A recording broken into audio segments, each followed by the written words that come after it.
Intel a buy, hold or sell now? Good day fellow traders and value investors, and welcome back to another video.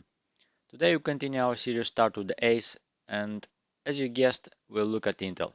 What is really driving Intel's revenue today? Is it AI boom, PC refresh cycle, or is it something else, something less talked about? Over the next 10 minutes I'm going to break down Intel in a way anyone can understand. Let's have a look. Intel is one of the most important semiconductor companies in the world and currently the only major US-based manufacturer with leading-edge logic R&D and fabs. Management highlighted this repeatedly in Q3 comments, emphasizing Intel's strategic role and the massive US government support following the business, including 5.7 billion received in Q3 alone. Intel is trying to rebuild itself under the new CEO, focusing heavily on AI, CPU roadmaps, and a long-shot bet, Intel Foundry, which depends on landing a big external customer. So overall, Intel is a company in transition, still rebuilding. First, some red flags. I didn't know where to add them under the risks or talk about them under the fundamentals, under revenue. We can see interest and other has grown to 3.67 billion from year over year from 130 million. That's a huge boost, and that's coming from a sale of one of their businesses. We'll see in a second.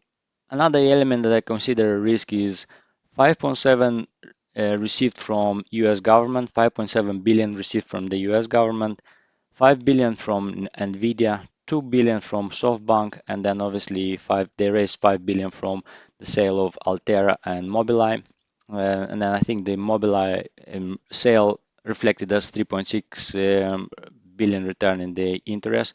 So this is a big risk for me because it means that the company is diluting. The US government has a bigger control over Intel, Nvidia has a bigger control over Intel, and so on. So as an investor, that's a risk. From an entrepreneur perspective, the Intel managed to raise 20 billion just like that. That's a positive, means that they can raise cash, and the CEO is quite capable of doing that just like that.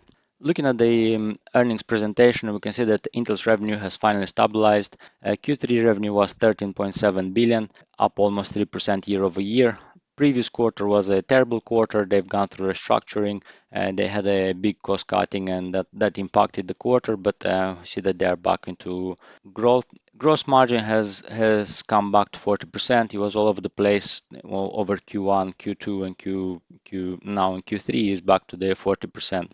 EPS 0.23 on the Q3, which is a big growth from negative EPS previous quarter. The key driver behind revenue today is AI-driven compute demand. Intel explicitly emphasized this in the Q3. AI is accelerating demand for compute across its portfolio. And then, as we said earlier, Intel is aggressively cutting costs. Q3 R&D and M&A down 20%. Intel has completed 15% workforce reduction, aiming for a leaner 75,000 person workforce by year end. This is helping earnings, but cutting R&D brings long-term risks. Switch to trading view and looking at financials here as well. We can see that the revenue has been growing over the last few quarters. Earnings per share is at 0.9 for this quarter and 0.01 trailing 12 months. And total debt is at 46 billion, and total assets, we'll look at annual, cash and short-term investments at 22 billions. We'll go to the statistics and switch to the annual, and we'll see that it has a very high price to earnings ratio due to the earnings for this quarter, the whole year. And then current ratio is 1.6 and debt to equity 0.44. We'll also look at the gross margin, which has been down previous year and back up this year. So it's important for them to see if they can maintain the gross margin at these levels. It's been net margin has been negative last year and then it's back to positive this year. So something to bear in mind when analyzing Intel. Look at the intrinsic value now, and we'll look at the three intrinsic value calculators: Warren Buffett, Phil Town, and Peter Lynch's calculators. I used EPS growth of 10%.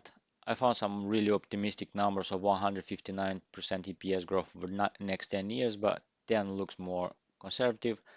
I used a PE ratio of 20, even though Intel has a PE way higher than that, and then all the rest of the numbers found globally on the internet. Using the three methods, I got an overvalued rating for all three of them. According to Phil Town, the stock should be traded at $577 per share. According to Warren Buffett's method, at 31.28 per share, and overvalued rating according to Peter Lynch's intrinsic value. Whether it's realistic or not remains to be seen over the next few years. And then using the 3-case scenario method, I used AI-driven compute as the key driver.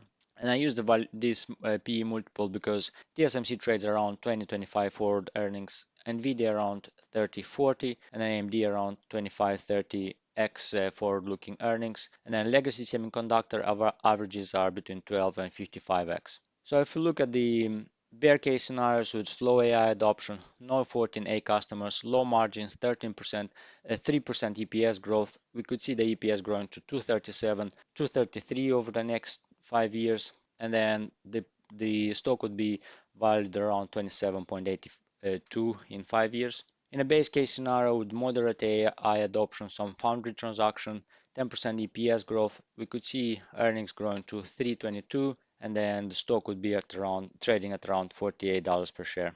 And then in a bull case scenario with strong AI demand, a major 14A customer, 18% EPS growth, we could see a bull case scenario with EPS going to 458 in 5 years and stock trading at around $91 per share in 5 years.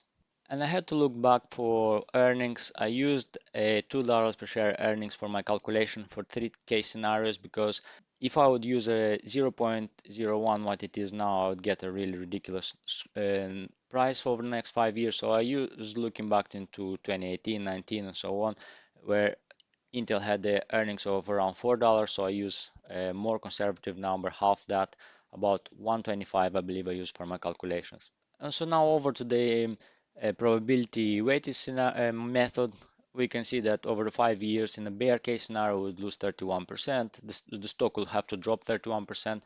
In a base case scenario, the stock price will go up 19%, and in a bull case scenario, up 126%. And that will give us a compounded return of 33% over 5 years, which will make it annually 589. And then obviously there's no dividend, so that's pretty much Intel's growth. Intel is not a set and forget long-term hold for conservative portfolio under the base expectations, and the risk return doesn't justify large allocation, not for me at least. Some major risks Intel faces. First is the foundry strategy risk. Intel itself warns in both Q2 and Q3 10Qs that it may pause or discontinue the 14A process if it doesn't secure a major external customer, a huge red flag for the turnaround story. Margin volatility. We've seen some one-time costs, 800 million Q2, and restructuring make earnings unpredictable.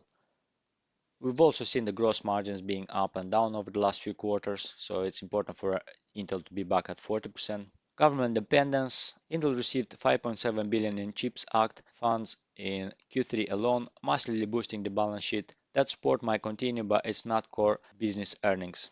And then AI competition, Nvidia, AMD, and ARM-based competitors threaten CPU share, data center mix, and margins. Over to the charts now. We'll zoom out first and we can look at the $25 per share area. It was a strong support and resistance area. The price came to it, broke through it, used it as a support, and rallied all the way to $50 per share, where it found further resistance. It pierced through it, but didn't spend too much time over the $50 per share, and then it dropped below it in about 2022, 2023. It dropped all the way to the $25 per share, which it used again as support. It bounced off of it a few times and it rallied back to $50 per share, and it failed to pierce through it. It came back to it under big momentum, and then it went all the way down to $18 per share. At the moment, the price has broken back above $25 per share. Using my indicator, we received long 1, long 2, long 3. I opened the position based on those signals. We can see the MACD is about 50%. We can see that ATRs are below the bar, and then if we look at the volume and we compare volume over the last few years, we can see there is some strong volume over the last few weeks. So based on the indicators, Intel is a buy. Based on fundamentals, it's a hold or even stay away. So, is Intel a value trap or a value opportunity? Based on everything we analyzed, revenue is stabilizing, margins are improving, The AI story helps, but we've seen competition is fierce. Foundry success is not guaranteed. We see the keyword in here, 14A, 18A engagements. We don't know how much sale that will generate. Government funding boosts the balance sheet, but it's not sustainable earnings. And then intrinsic value models suggest that Intel is worth 25% less than today's price. So Intel is not a classic Buffett-style value stock. It's a speculative turnaround story. Based on fundamental, Intel leans closer to a value trap than a value opportunity today. It's a hold. It's not a buy for me, at least from fundamentals perspective. And here's the twist. On the weekly chart, my EMA crossover are flashing a buy, meaning the technical momentum is turning positive even as the fundamentals still demand caution. So what are your thoughts on Intel? What am I missing? Let me know in the comments below. And if you enjoyed this breakdown, subscribe for more deep dives as we continue our Start with the A series. Until next time, thanks for watching.